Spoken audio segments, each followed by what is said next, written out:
All right, so today we will start with chapter 22,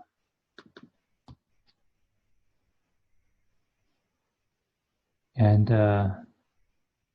23, 24, and 25, 26. So 5 chapters for today. And next week we will cover 27, the rest of the chapters. So in 2 weeks, we will finish this manual. And also this week, this Thursday, I will post the midterm exam. I will put something, I will publish it on Friday. So you guys will do it Friday. Have 2 days, Friday and Saturday,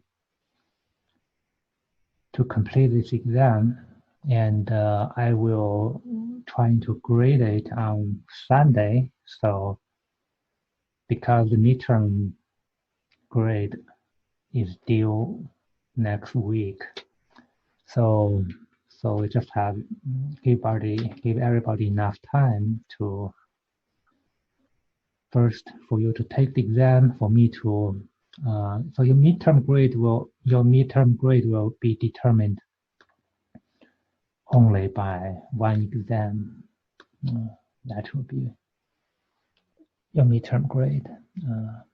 It will obviously be open book. So you got 1 hour to work on this open book exam on Canvas. So the test material will be anything we covered so far. So the 2 manuals, that will be all the material we're going to test from. So you have the 2 manuals looking for answers for the test problem. So for the second manual, it will be chapter 1 to chapter 26. For the first manual, let's look at the first manual.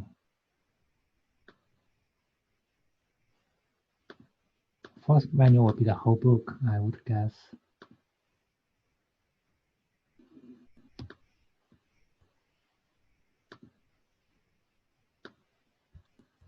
Yeah, this is the first manual.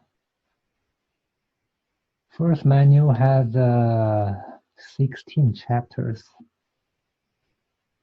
So 16 chapters from manual 1, which is the user guide, Pi user guide,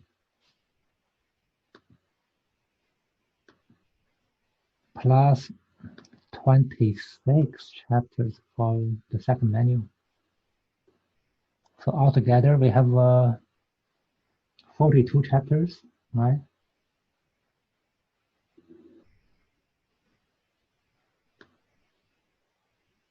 So that will be our midterm exam.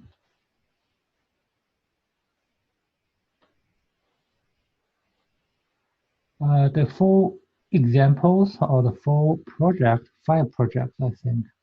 Let's count it. 1, 2, 3, 4, 5. Yes. The 5 projects, they are related to one subject, that is serial communication. So the first one is a one-wire serial. The second one, third, and the fourth one is two-wire serial. That is the I2C. So this is I2C. It needs 2 wires. It's a clock and data. The first one is one wire because there is no clock. So if the serial communication does not have clock, it is called asynchronous. If the serial communication does have a common clock right here, it's called synchronous. Synchronous obviously is, has advantages over and also has disadvantages over the asynchronous. The last one is a infrared receiver that is also stereo. So there's one wire. If you look at this sensor, One is power, one is ground, one is data. The data is just binary, serial. It's used depend on the manufacturer. Each manufacturer has different protocols coding. Some code are, for example, 14-bit long. Some may be shorter. So every consumer electronics manufacturer have their own coding protocols. And so the remote control will not accidentally turn other televisions or other devices on and off when you're trying to control something else. So we'll go through all five.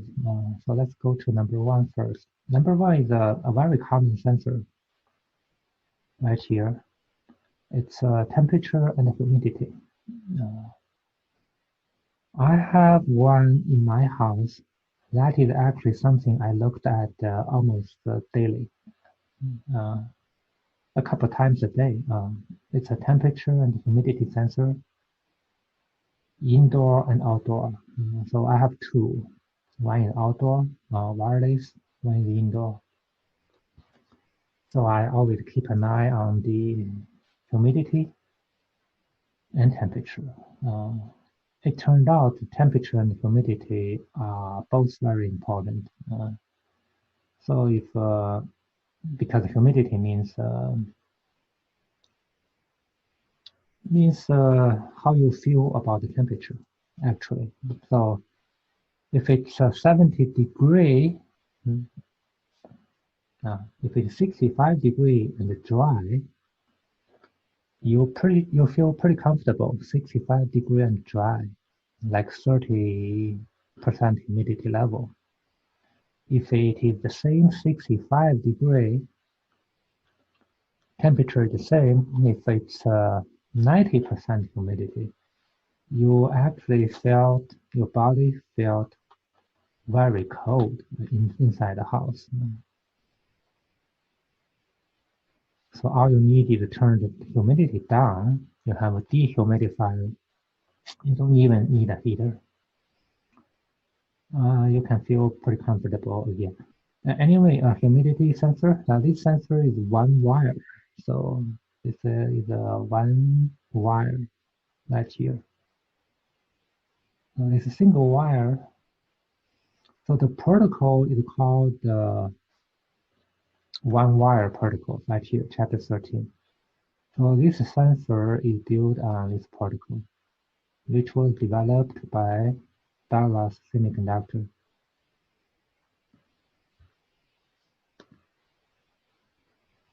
So obviously that simplifies the connections.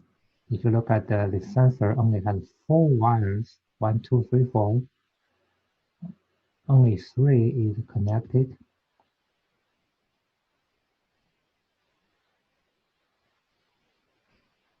They also not only provide the hardware, they also provide the,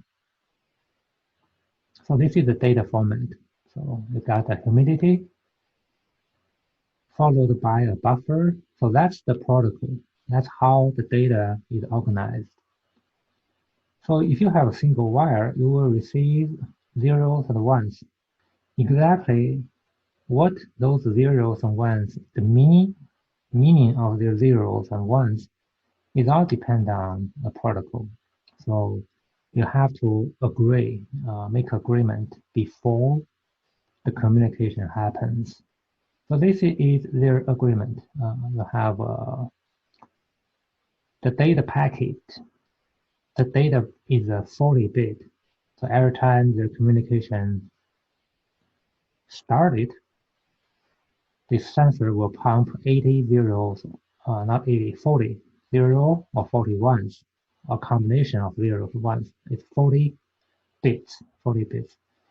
Out of the 40 bits, there are 8 for temperature, 8 bits for humidity, another 8 for all zeros, another 8 for all zeros, That is just for the buffering between the two data. And then this is the checksum. Checksum is a method to verify the communication is correct. So the checksum is the result of a mathematical operation by the previous bits. So previous 32 bits will go through a math operation, and the result is put right here. So when the receiver receives the data, it will do the same math operation on the first 32 bits and compare with the checksum. If the two matches each other, it means the data are all correct, no corrupted data. If it doesn't match, then it probably will need to resend because data is obviously wrong. In serial communication, that does happen. It's very rare in the modern digital circuits. It's very reliable. So we are talking about 1 per billion, maybe. So a couple of errors per billions of bits. So it's very rare, but that happens. So when that happens, you do whatever you do, depend on the protocol. You can simply discard the data, or you can ask for retransfer. Asking for retransfer is how internet works. So when you send an email to your friends will get the email plus the checksum. And your friend's computer will calculate the checksum and compare. If it's match, the email is okay. If it doesn't match, your friend's computer will ask for retransfer. So that is how internet guaranteed the email your friends receive is exactly how you typed it, how you edited it. So that is for email. How about voice? For voice communication, it's all about speed. So for voice over IP, voice over IP is the new technology that is you're making phone calls to your friends using internet instead of using old telephone network. So in this voice over IP, the protocol basically looking for speed. So they may just skip the checksum. Why? If there's error, they still play it. It's just noise. So your friend just hear a little bit of noise. That's okay. As long as the most important your friends care about is no delay, right? There's a little bit of noise, your friends can tolerate it. If there's a delay, for example, you calculate the checksum, find the error, and ask for retransformation, retransmission, and that's just called delays. In the early stages of voice over IP, we got those delays. Video, we got delays. Now as the speed increases, those delays are minimal. So it's all the protocol is all also developed based on applications. So the voice protocol is called UDP. The internet protocol is called TCP. TCP guaranteed 100% correct communication. UDP, just forget about it. We just pump data. Whatever received, whatever it is whatever is received. It doesn't bother to check if the received data is correct or not. It just cares about speed. So the author also provide the software in C programming language. So starting from here, it's the source code for this sensor. Author is a good C programmer, so he has a pretty good style for C code. This is called forever loop. This is loop forever. Anyway, those are so this main program in this C code will be a forever loop. So that's the forever loop start and finish. The forever loop starts from here and it here, I guess. Somewhere here, maybe.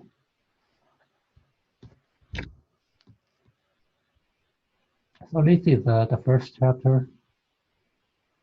That's chapter 22. The chapter 23 talk about another project. It's called I/O extender. Some of you asked the question. We talked about that last time. The general purpose I/O the Raspberry Pi provided is almost 20. But in certain applications, 20 may not be enough. So that's what it is. This chip will give you another 16. Another 16. So it has A's, it has B's, 8 A's, 8 B's. So another 16 general purpose I/O. And the interface is I2C. So that's how the chip interact with the Raspberry Pi. So if you know I2C, it's a two-wire communication, synchronous. So that's what happens here. So all you need is those two wires connected to Raspberry Pi. And then you have extra 16 general purpose I/O. What's nice about this two-wire, this protocol, I2C, is it can handle longer distance. For example, 20 yards or 100 yards. I don't know. Maybe 20 yards, maybe 100 yards for this protocol. You'll have to check this protocol. So with the right careful wiring, that means doing twisted pairs. These 18 IOs or 16 IOs can be 20 yards away from Raspberry Pi. So remote location. So in a remote location, you can handle another 16 digital inputs or digital outputs. So all you need is a two-wire goes from the Raspberry Pi to the remote location. The remote location should provide its own power. So all you need here is two wire. Maybe another wire for grounding. So 1, 2, 3.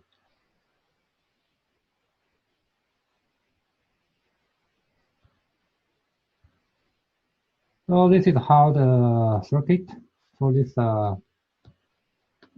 extender. The author here used 2.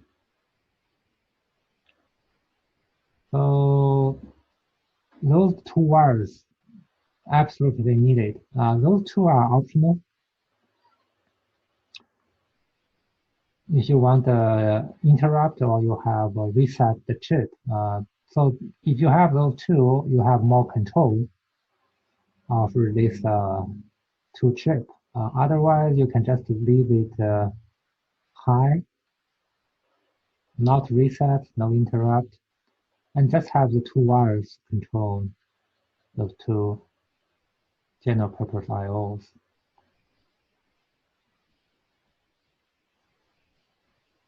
So that's the hardware. Hardware is pretty simple. 2 wire goes to clock, go to clock, data go to data. And then there is the program. So obviously there are a ton of detail about how to program those 2 chips. Quite a lot of details. Unless you're really working on those, you don't really want to go too deep into those details because it's most likely a waste of your time because you can spend hours reading that, of course, but if you're not ever using those shapes, why bother? The computer science is a subject which with a huge amount of information. Every part has a lot of details, and you only have 24 hours a day. So, so the bad news is you never know everything. The computer industry, computer area is too wide. You don't have the time. There is also another good news. The good news is if you spend some time, concentrate on one area, you can quickly become the expert. Of course, you need a basic knowledge, like a college degree, the basic education. After this basic education, chances are you can become an expert on one area pretty quickly.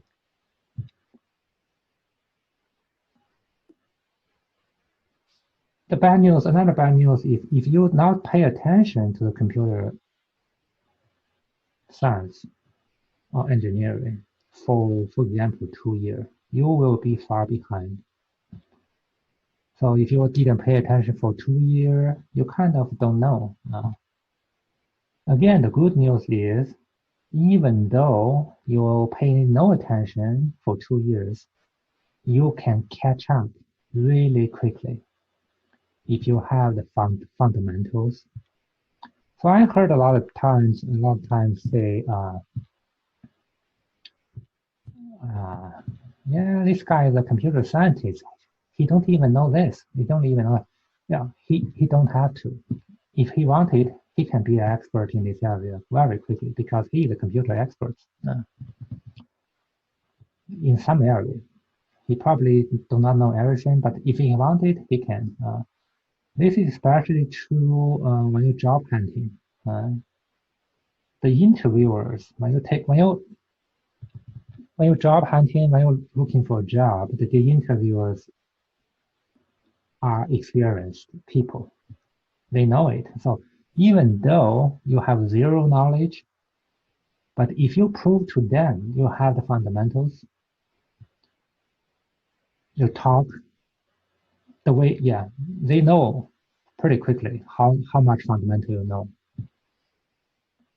So even though, for example, some people say, I know some area pretty impressive detail, but I don't, but if the interviewer figure out you don't have the fundamentals, your knowledge for that special area doesn't mean much because the interviewer will consider you are not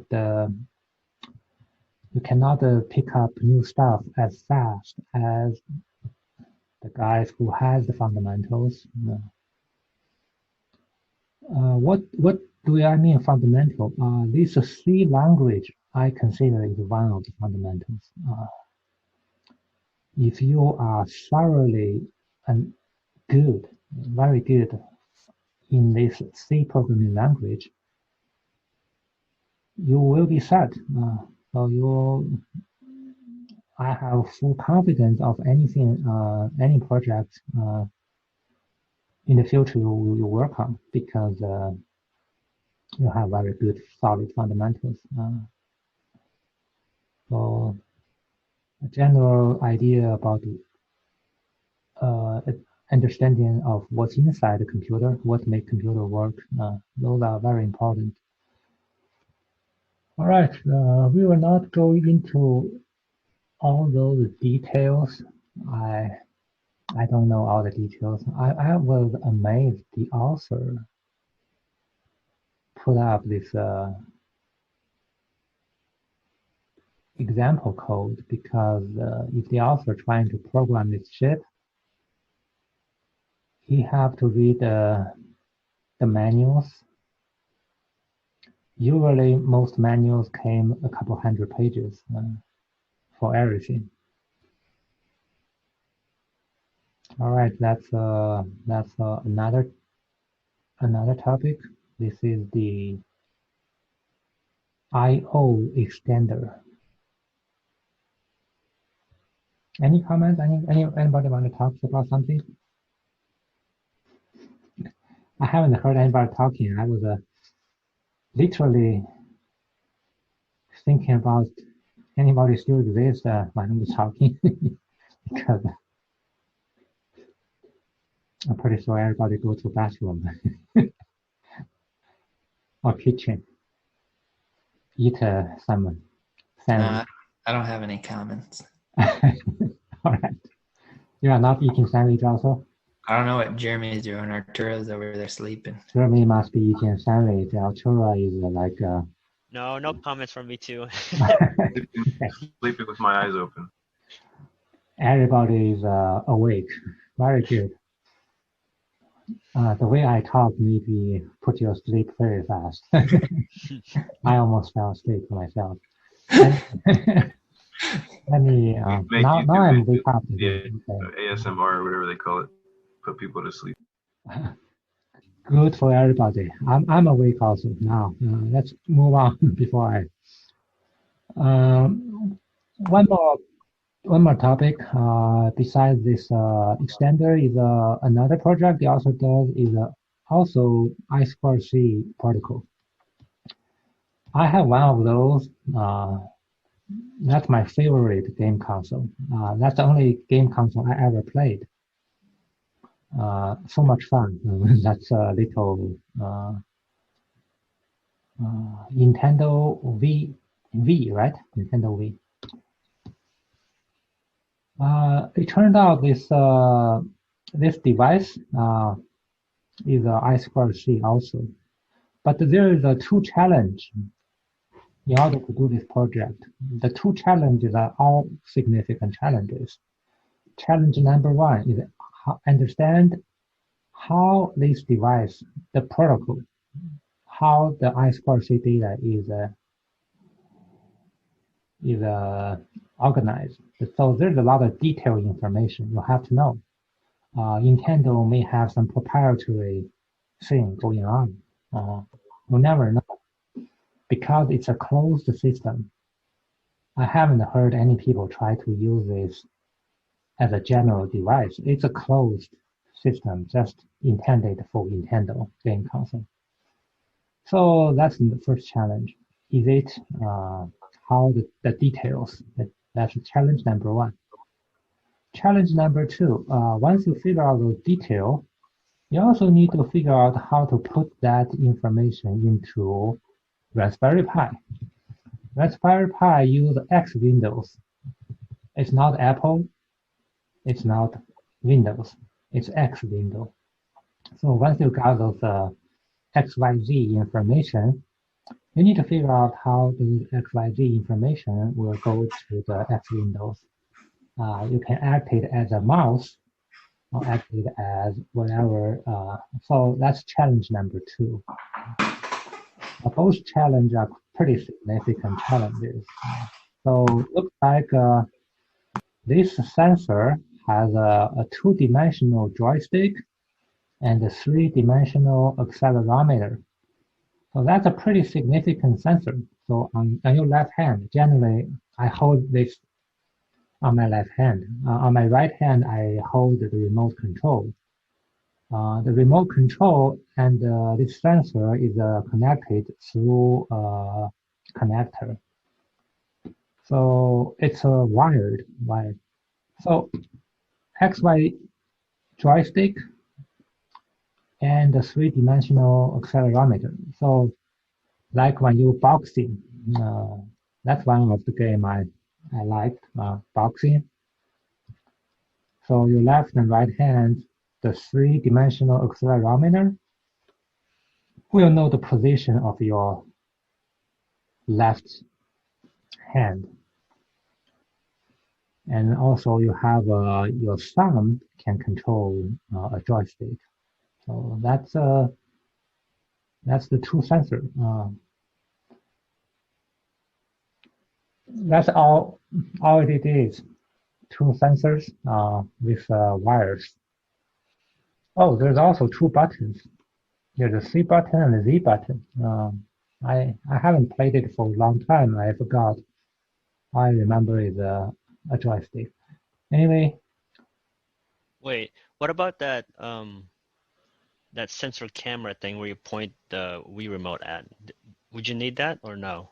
that sensor camera is does we have a camera? Well, no, like It's like an IR thing. yeah, Yeah, you need that thing to point at it so it can work. Would you need yeah, that? that is on your right hand. That is not on the left hand. This left hand side is only two sensors. There's no Okay. Yeah, the infrared. nunchuck just has the like accelerometers and stuff, doesn't it? Like the what's it called? Well, the nunchuck, yeah. The Wiimote is the one that aims at the IR. Yes, Arturo is correct. Yeah, I agree. On the right hand, you hold a V remote, which the camera is aiming at, the infrared camera is looking at. Oh, okay. On your right hand, your position is all done by accelerometer. Yeah. So you can point this remote on your monitor and like a mouse, and then you know you don't need your Yes, keyboard or yeah, mouse. this one, I think the joystick can be acted as a mouse. The accelerometer will be even more actions. It's three-dimensional. Yeah. Okay. So it will open up new potentials. How you control your computer. You have a mouse, that's a joystick. You have two buttons, and then you have a three-dimensional sensor. I have a. I'm not sure about you because I never play much video game. This is one I liked. The other one I liked is the Microsoft with that camera. Yeah. So that Oh, camera is really smart. Yeah, it will look at four people. Yeah, up to four players. is it like Xbox Connect or whatever? Yeah, Xbox Connect. Yes, that's right. I have two of those. I played many years ago. I really impressive because the camera will watch your position, watch your hands, watch your motion, and that's the same camera on iPhone. So the same company make that Xbox Connect. The iPhone contact them, just make it smaller, put it on iPhone. So when you are using iPhone, face recognition, same thing. They send out, if I remember correctly, 2,000 or 4,000 infrared light beams on your face, and they measure the distance, get the three-dimensional structure of your face. Oh So if wow. you have an infrared camera pointing your face when you're using iPhone, your face is a kind of terrifying because your face has 2,000 red dots right there. That's something you did during Halloween, right? Right. Yeah, 2,000 or 4,000 little dots. Same technology is used on cars. They have this matrix of infrared laser measuring building a three-dimensional model of the environment. So when the car is driving, the car knows everything around forward, backward, left, and right. So this two-dimensional matrix of laser will measure the distance, and the distance coming back, they build a three-dimensional model up front. And I was trying to sell one of my rental cars. I was very impressed with this one of the iPhone application. Basically, you sit inside your house, do a 360 rotation, and they build a three-dimensional model of the room of the house. So it's a 360-degree virtual tour. It's a three-dimensional model. Everything inside the house. When Oh, you're that's using cool. your iPhone, do a 360-degree capture. So the technology is really amazing. Yeah.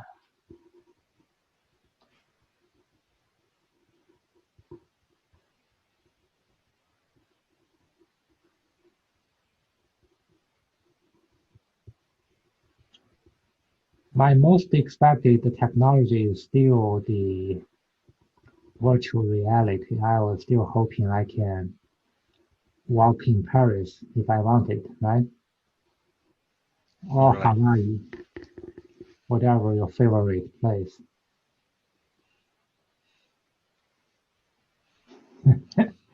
Those applications huge potential. Anyway, these are the full connections. They also cut the wire and make a full connections to the breadboard. So one is power, one is ground, one is clock, one is data. That's simple. Clock, data, power, ground. Once you have the connection, this is a little code. They also put it up there. There's some details we just skip. Too much detail. And your mind can just hold so much information. So if you're holding that much detail, chances are it will be garbage. Like take over too much of your space in your mind. You're losing the big picture.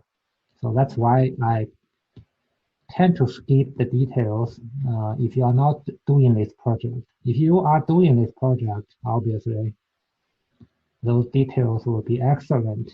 Otherwise, so this is the code. The author just have a very simple code, acted as a mouse, I would guess. So I'm not sure the author is using that three-dimensional accelerometer for three-dimensional position sensing, because the X terminal doesn't have that. The X terminal just need a two-dimensional pointer and the two buttons as a traditional mouse. So I would assume that's what the author does, but I don't know.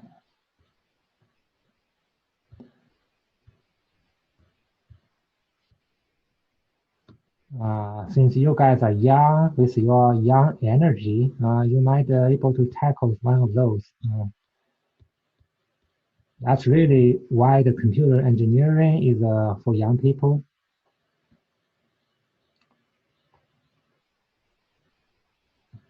It's true. As you get older, unless you go into management position, otherwise, it's not something most people will do well as young people, because you really need a young, fresh mind to also the energy, also the curiosity. There's a lot of things put together why young people generally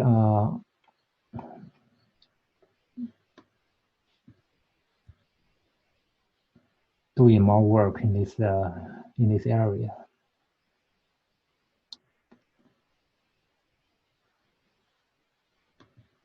The next will be the real-time clock. This is an excellent project. That's something I always wanted to do because I'm using Raspberry Pi inside my vehicle. I found it very nice because I had this actually in United States, especially in Shenzhou, we are not there's not a lot of people. Population density is relatively low. But when I was in Asia, every car has a dash camera. You have to have that because accident happens so often, and nothing explains what happens if you have a camera. Otherwise, nobody know why the accident happens. So you may be blamed for something you never do. So But still, I like to have a camera. I bought a commercial one. I have a couple commercial ones. I'm not using it because anyway, I use a Raspberry Pi also. I put a camera right up there. The only problem is there's no real time. So all the recordings, there's the timestamp is incorrect, all messed up.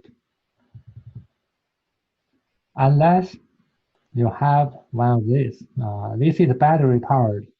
So you have this little 3 watts, like a button battery, very tiny battery.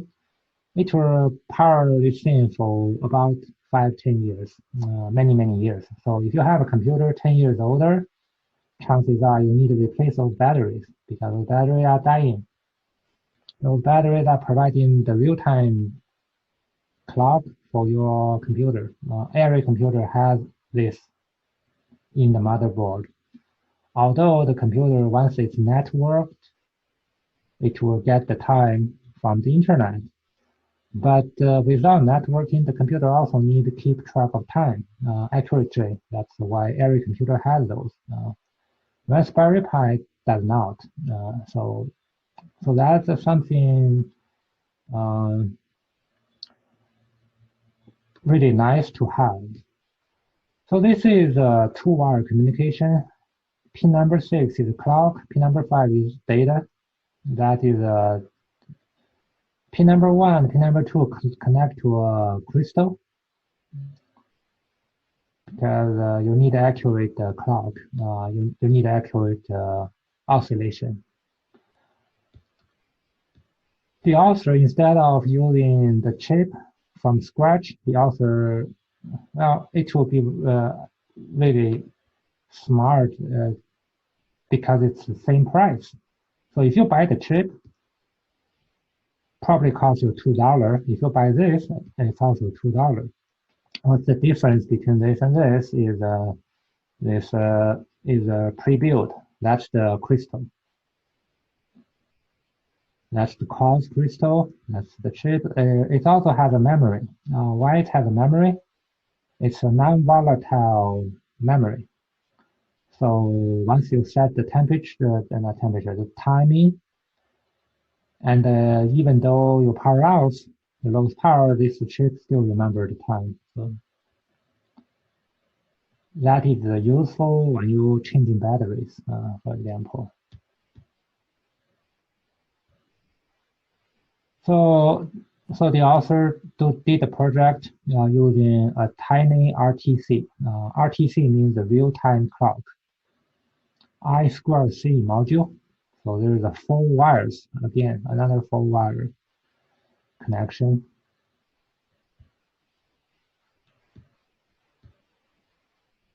And a little battery.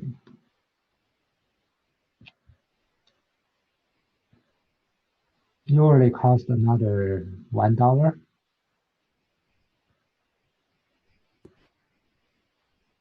So once the hardware is done, and you need a program. So the author provides example program. That's the communication protocol. So you will have data, you will have address, you will have commands. So this is how the data is organized for this chip. So looks like every chip, although the communication is the same, communication I2C, the meaning of the data is different. You see, this is what all those zeros and ones means. Command, address, and data.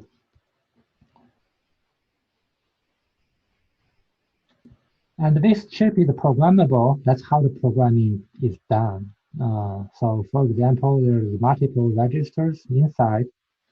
So you have to put some zeros and ones into those registers so that chip knows what to do. Because the chip generally have multiple functions. Exactly which function is determined by those zeros and ones. right here inside those registers.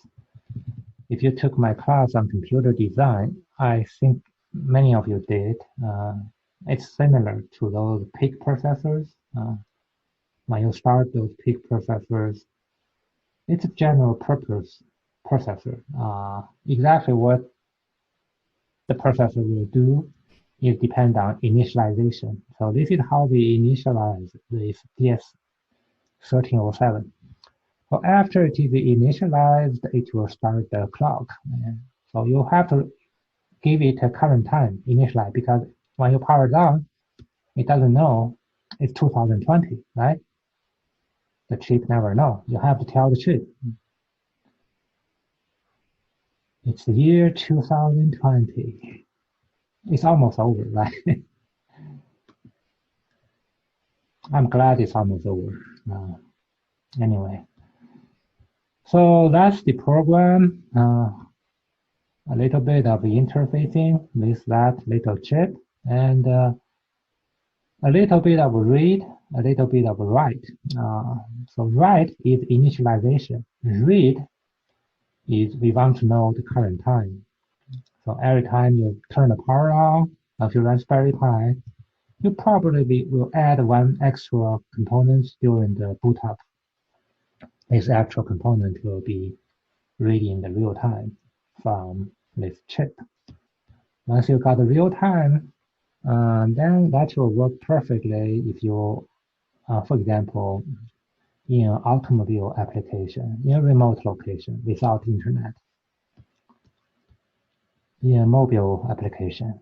So Raspberry Pi, being a small computer, generally can be used in mobile, in a remote location. That will be a good component to have.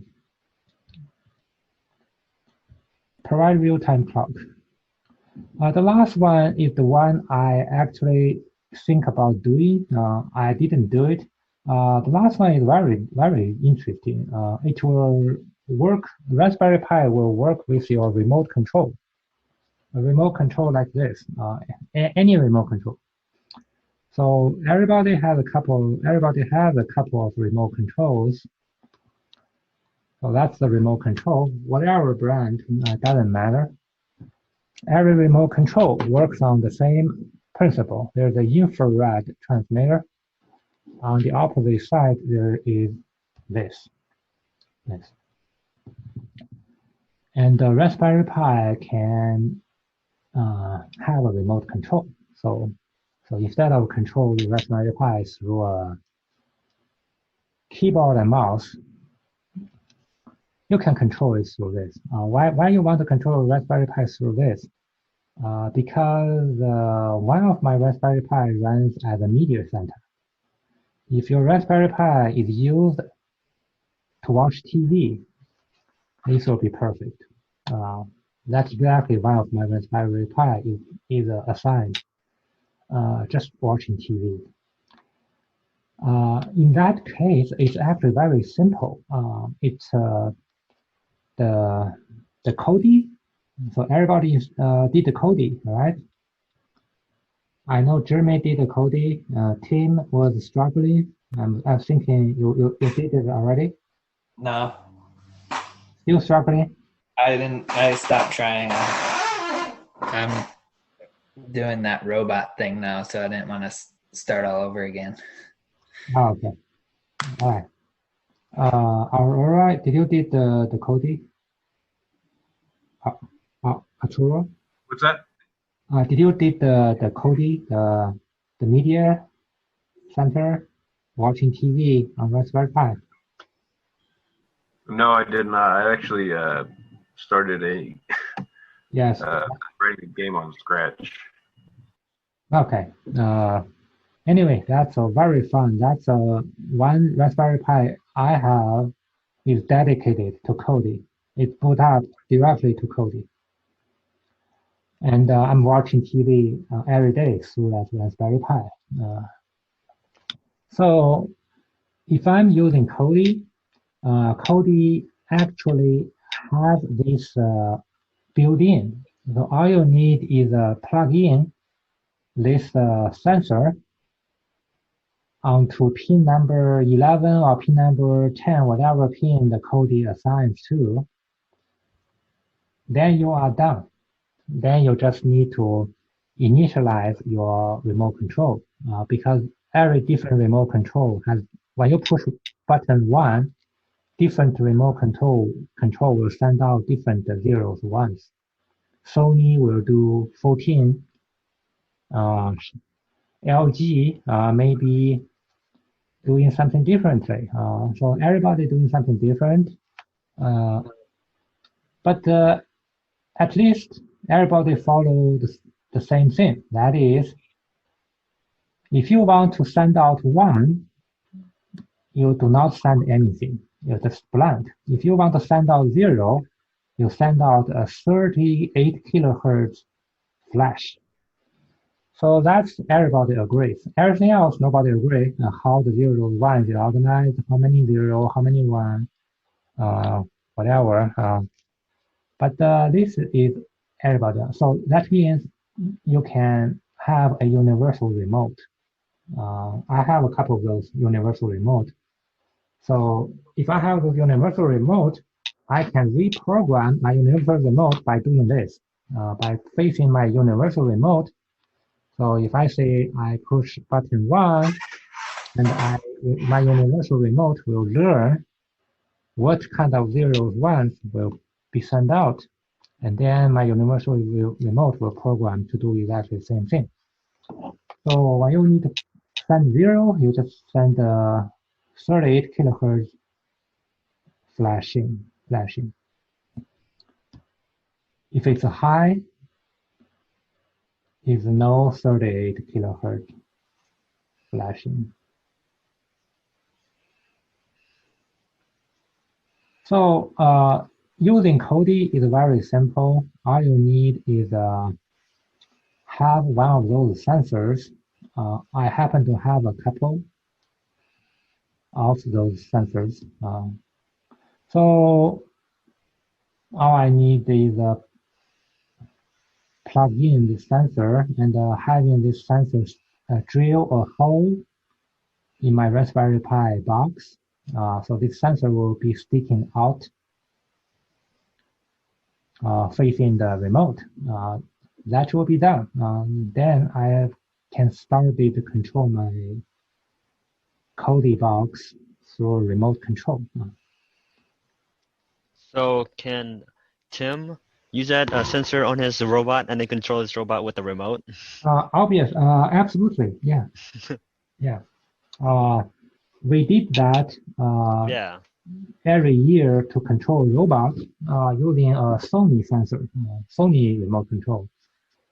Yeah, whatever brand remote control, you can do it. You just control the robot forward, backward, rotation, left, right. Infrared control.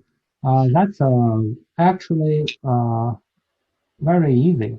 What I've been suggesting Tim to do is actually using that Node-RED dashboard, control the robot through Wi-Fi, through cell phone, web browser. That will be, because this infrared, you have to be in the same room of the robots. So in order to control the robots, you have to be physically visible because of the infrared. Yeah, I think I can do Wi-Fi and or Bluetooth. Yes, if it's through Wi-Fi or Bluetooth, it will be wireless. Don't have, especially Wi-Fi, not RED. Yeah, the Wi-Fi wouldn't even need to necessarily be home to do it. You got it. Yes. So you can control your robot while you vacation in California. Yes. I'm gonna attach a lawnmower blade to it, and then if I'm on vacation, I can mow my yard while I'm gone. Yeah. Sounds like a dangerous project. Anyway. Yeah. Build another one so we can like fight each other with it. You could probably get one of those self-propelled motors and do something like that. That'd be pretty cool. Attach the Raspberry Pi to the mower and have like those robots that have the sensors on all sides, kind of like a room. What do they call it? A Roomba? The vacuum, Yeah. the vacuum. Yes, that's right.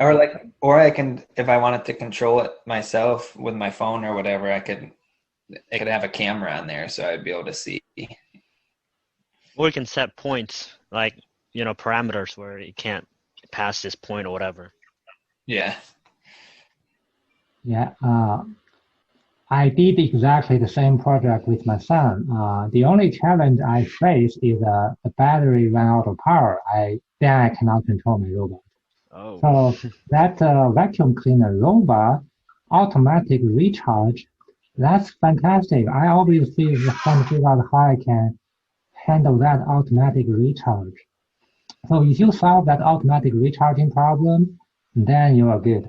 Otherwise, your vacation, Attach solar panels. yeah. Your robot is no power, then there's no way to control it. Yeah. Yeah, I actually mounted a camera on top of my robot, so I kind of able to watch my home for 1 or 2 days until the battery dies.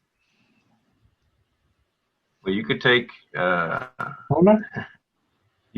something like an alternator or something and attach it to your gas-powered lawnmower. Have power that way.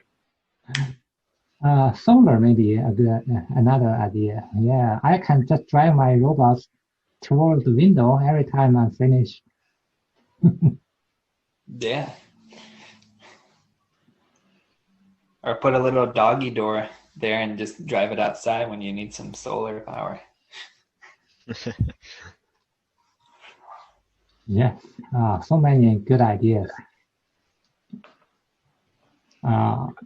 So many good ideas. I always looking for ideas, and every time I have a brilliant idea, I Googled it. It's not so brilliant. Somebody already did it. I watched the YouTube video right before the class, right till like 2 minutes before the class, watching ideas for outdoor water heaters. Yeah, there's some good ideas. I was trying to experiment maybe this afternoon after class. I will start a fire in my backyard, trying to fix some water. My idea is to have a backyard wood-fired hot water bath, like something like that.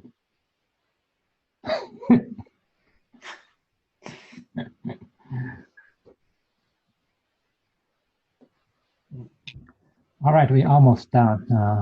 The software for this little sensor, they also provide one, but the better alternative is Kodi. Kodi already have all the software taken care of.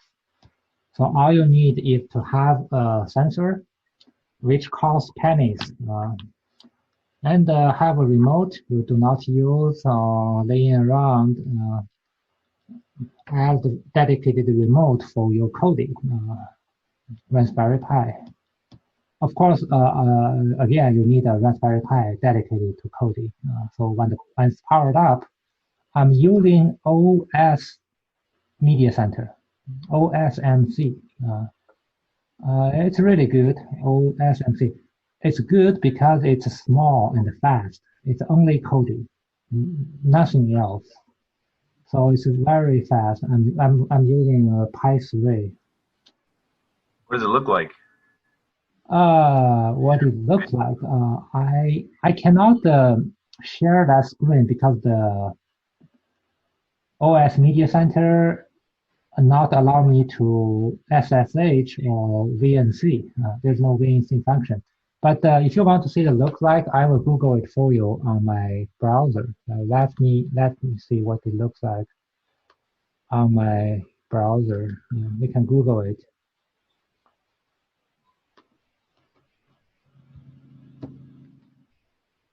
Let me share my Google.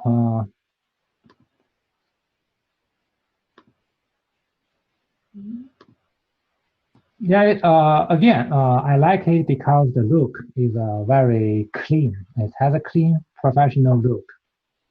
OS Media Center.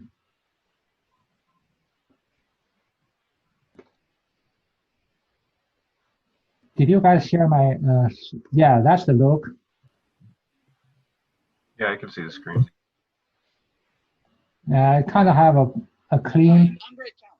This video, I'm going to show you how anyone can quickly and easily create doodle videos, just like the one you're watching right now. Terrible. Yeah, it has a professional look. So that exciting, isn't it? Yeah, that's how it looks. I go into that. I go down to own channel because. So if I take this menu, I'll go down to that there. Lots of settings here. I love. So you got an idea how it looks like. It's a simple look. So when you turn the power on, within seconds, you're on. So it's very fast on a Pi 3. If you have a Pi 4, it's even faster, I guess. What kind of stuff can you watch on there? Everything. Like I said, anything you want to watch. Anything the internet has. I watch mostly news channels. Occasionally, sometimes I watch some Chinese program. All you need is the add-ons. Once you install this program, you need to look for add-on. Add-on means the connections, the video sources. So you just Google add-on. Let me still same page. Google.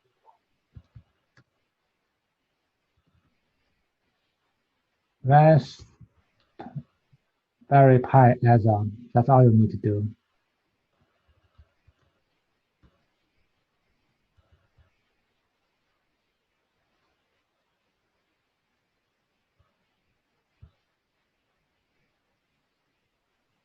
Yeah, top 3, top 10 add-ons.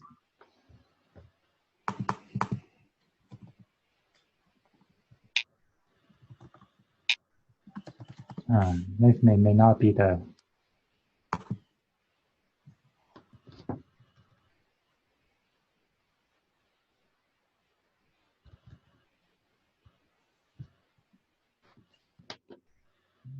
Yeah, that's powered.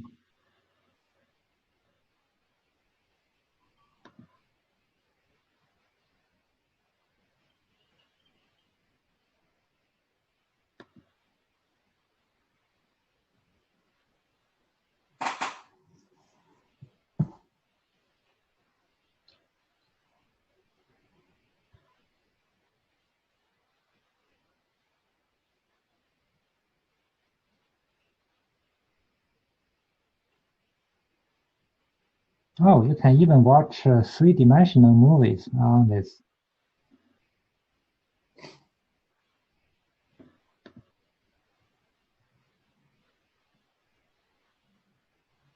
Welcome to PC Mac. Today we are talking about the best Kodi add-on for 4K UHD movies. So let's get started.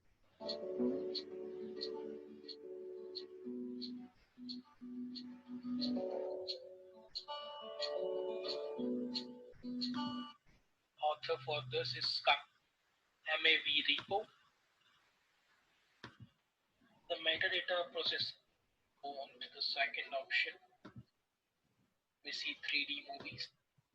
So you can just select Maverick 24/7 shows and select anything.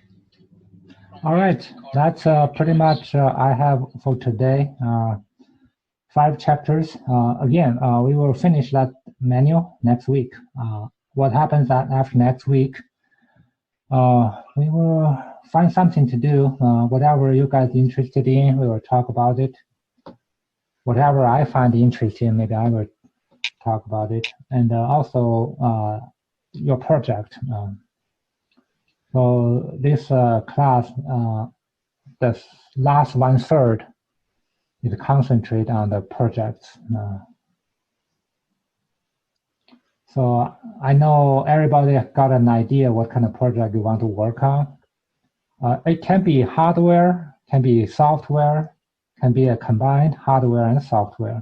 Doesn't matter. So either way.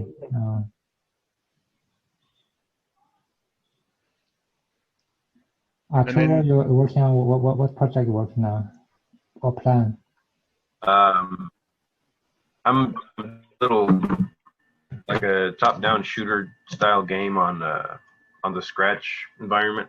Scratch 2, actually. Okay. Let me see if I can share my screen. All right, you can share your screen. Let me see. Let me close my share. Close my share. All right.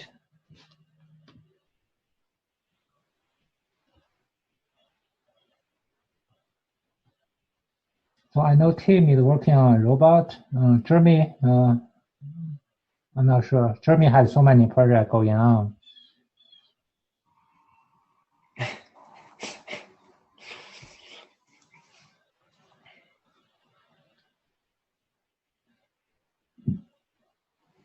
Jeremy's gonna blow his up like he did the microchip in the other class.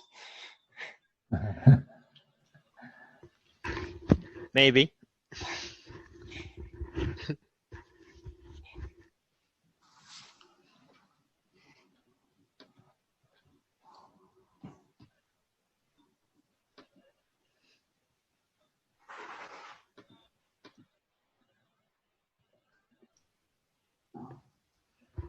Are you almost done with your robot, Tim? I just got the batteries last night. I'm charging them right now. Oh, nice. I tried to continue with some of the programming, even though it said I needed the batteries, because I tried to connect it with the power supply that came with the Raspberry Pi, but it wasn't working. So What do you mean? I don't know. I don't know. Maybe it wasn't the way that it's wired doesn't supply power to the other board with the Raspberry Pi cord, so I need the batteries. So I just got them there charging. So hopefully, definitely on Thursday I'll be able to do some more and maybe get it running. Okay. Yeah, that can happen. Some power supplies, some chargers are smart. If you look at the charger I have over here for one laptop, there is 3 conductors. There is a positive, there is a negative, and right in the middle, there is a data. So basically the charger, the power supply is a computer, and the computer is trying to charge is another computer. Those two actually talk to each other. So that's this is a Dell computer. So that I found that very earlier, many years ago. I tried to use a Dell charger on other computers. Although the connector plug in, no problem, it always gave me problems that charger not matching the computer. I was figuring why. The voltage is the same, everything the same. It turned out there is a data wire also right in the middle. So there is third conductor. I cut it open. I realized that. Maybe on see the share, but I got it now. I forgot my password, but I just got it. So let me see. Where's the share screen? Yeah, you should be able to just click on your VNC thing when you share screen and. Can you guys see that? Yeah. All right, let me see if I can get it to move around. Oh, that's quite impressive. VNC and. Can you see the VNC? Yes. Yeah. Wow. Okay. Yeah, we can see this stuff moving. I saw a couple monsters is coming. Dude, you need a stronger gun. Yeah, I know it's still in the.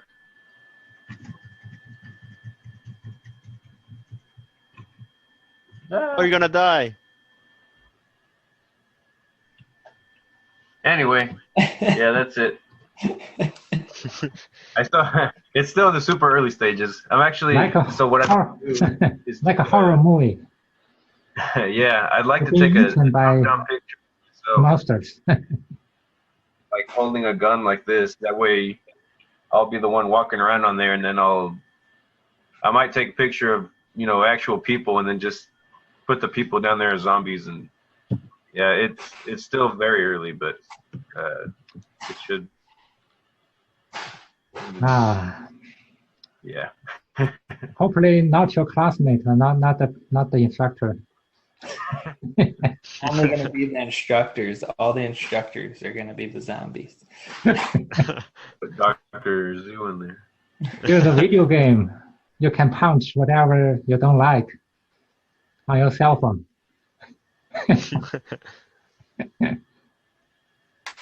Yeah, I'd also like to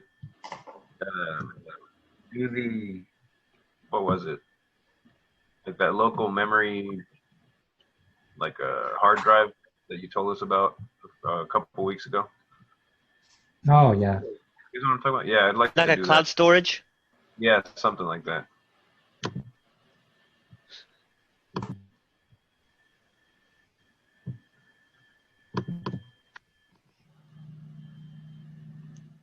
Yeah, that's what I'm working on right now.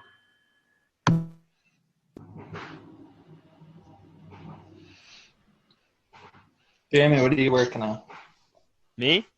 Yeah. I'm not working on anything. I'm just waiting for my case. It's pre-ordered, but it's not shipping till the 15th. Oh, dang. But I got my M.2 SSD card. I mean, I will this Thursday, and it's Oh. 250 gigabytes. Your project. My project, I'm trying to set up like a fast desktop Pi computer. Like have like like I'm gonna change the boot system instead of a micro SD card into the M.2. So then I'll have a faster boot system and faster opening apps, that kind of stuff. Cause I don't want to use that micro SD card. Is there a way to attach like a video card to that and all that stuff? I don't think so. Not that I know of. like a graphics card? Yeah. You'd have to have like an adapter still, right?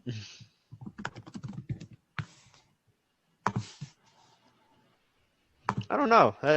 Maybe I should look that up. If someone has already done, messing with the graphics card and the Raspberry Pi. I don't know. One of those great ideas. Yeah, because if you have a graphics card, you can definitely play some PS2 games then, PS3 then. But right now, you can only play up to PS1. PS2, it's kind of laggy. It said. Maybe we'll have to wait for Pi 5. Yes, that might be something in Pi 5 in the development. Yeah, I'm looking right now. There's really no way to do it right now. There's no fast enough ports or connections. No, not yet. The only thing I'm aware of is a TV tuner. So you can watch TV on your Raspberry Pi, the over-the-air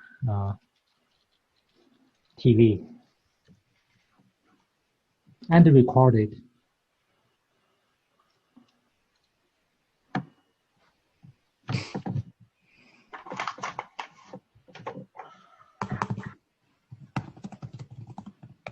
I'm really enjoying this box I bought recently over there. I have a box. You see that box right before the passport? Yeah. Uh-huh. Oh yeah. Yeah, that little box is is I can watch TV 55 channels over the antenna. And I can record it. It has a scheduling. Whatever program I want to record, I just hit one button.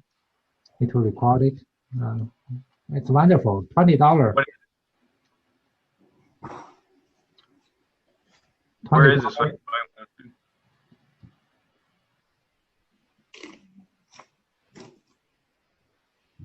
He'll sell you his for 50.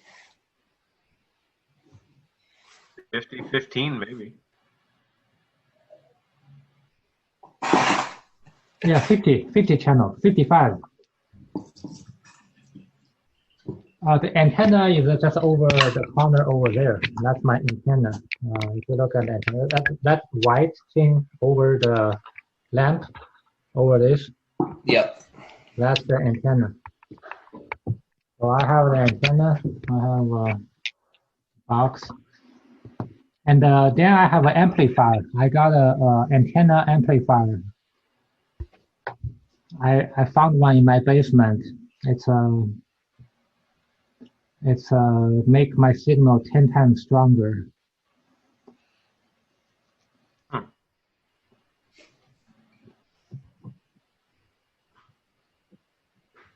I don't have cable, so 50 programs, that's good enough for me. All right, anything else, everybody? Jeremy, Tim, Artur. No, not. So the test, it's gonna be on. We can do it on Friday and Saturday. You said. Yeah, the whole 2 days. I gave you guys 2 days. 1 hour exam. 1 hour, okay. And it's gonna cover chapter 1 through 26. You said.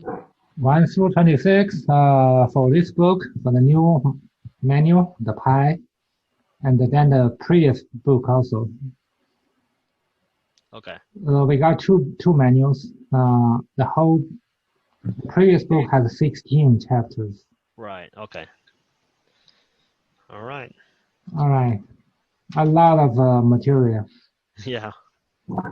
Simple. That's this Friday? Yes. Okay.